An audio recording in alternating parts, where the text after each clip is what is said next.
Thank you very much. Thank you so much. I'm so grateful to be a recipient of this award and to be keeping such extraordinary company. I first of all want to thank all of you who are involved in making this possible, but the main thing that I want to do here is to just say how I'm inspired by the young people who are represented here, because I think that's the purpose ultimately of this foundation. And I want to tell just a brief story because Archbishop Tutu is here, one of my heroes, and let you know where I was when I was about your age. I'm really dating myself now, although I'm also dating the Archbishop, because back in 1979, I was a freshman in college at Occidental College in California. And I had had a somewhat rocky youth and teenage years. My father wasn't at home. I was growing up partly with my grandparents in high school. I'd gotten into trouble occasionally, was what my mother called a good time Charlie, meaning I wasn't really serious in terms of my studies, in terms of my work. Had some awareness of the world around me, had some sense of injustice and unfairness, but it wasn't finely honed, it wasn't well developed. And I remember in 1979 arriving as a freshman and doing what freshmen do, trying to figure out what courses are and trying to change your study habits and trying to identify that food in the cafeteria, what it is. And we were visited on campus by a couple of gentlemen from South Africa who were representatives of the ANC in 1979, 1980. And they spoke about their efforts to overcome apartheid.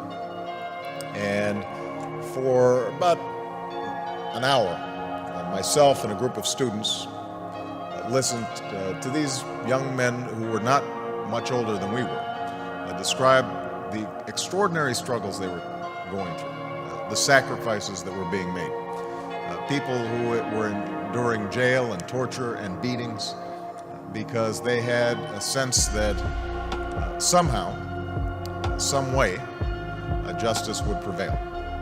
And that brief meeting, I think, in some ways changed my life, because what it told me, first of all, was that ordinary people can do extraordinary things when they're given an opportunity.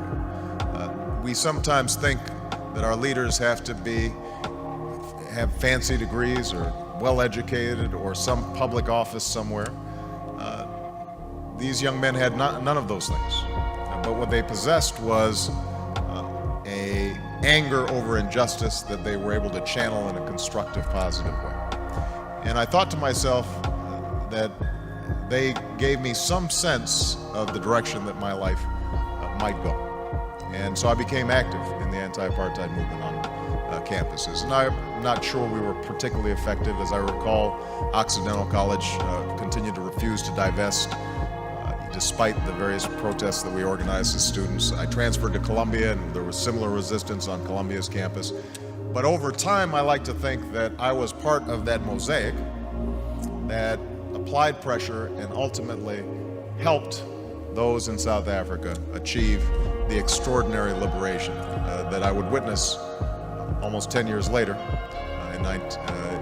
as a law student. And I remember the image of Nelson Mandela walking out of prison and understanding that a seminal moment in history had occurred, and that Mandela's long march towards freedom was not his alone, but was part of thousands of footsteps, of millions of footsteps of people all around the world. And I trace back me getting involved in politics to that moment, because as a consequence of that organizing on a college campus, I became a community organizer. As a consequence of a community organizer, after going back to law school, became a civil rights attorney. As a consequence of being a civil rights attorney, I entered the state legislature, and I now stand before you as a United States Senator and as a candidate for president.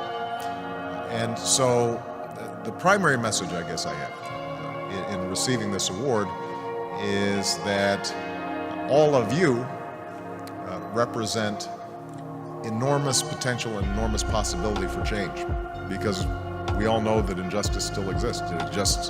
It exists here in the United States, in every poor neighborhood, and in every inner city, in every rural community, all across the country. There is quiet desperation. Young people's lives are filled with sadness and desperation and anarchy and chaos. And obviously all around the world, we see those same symptoms of hopelessness made manifest in places like Darfur, places like the Middle East, in places that too often are forgotten about and not written about until they flare up in tragedy.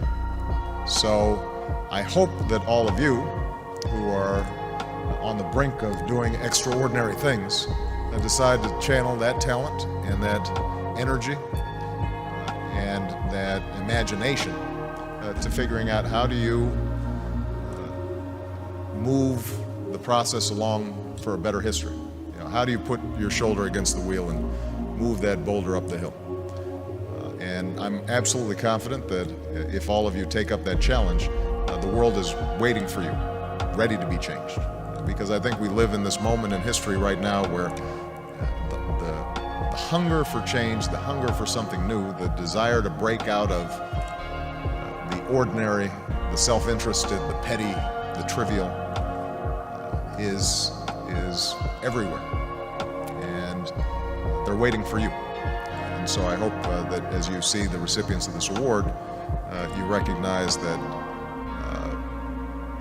it's actually more of a tool to give you a little spark and drive you in the wonderful directions that I hope your lives take in the years to come. So thank you very much.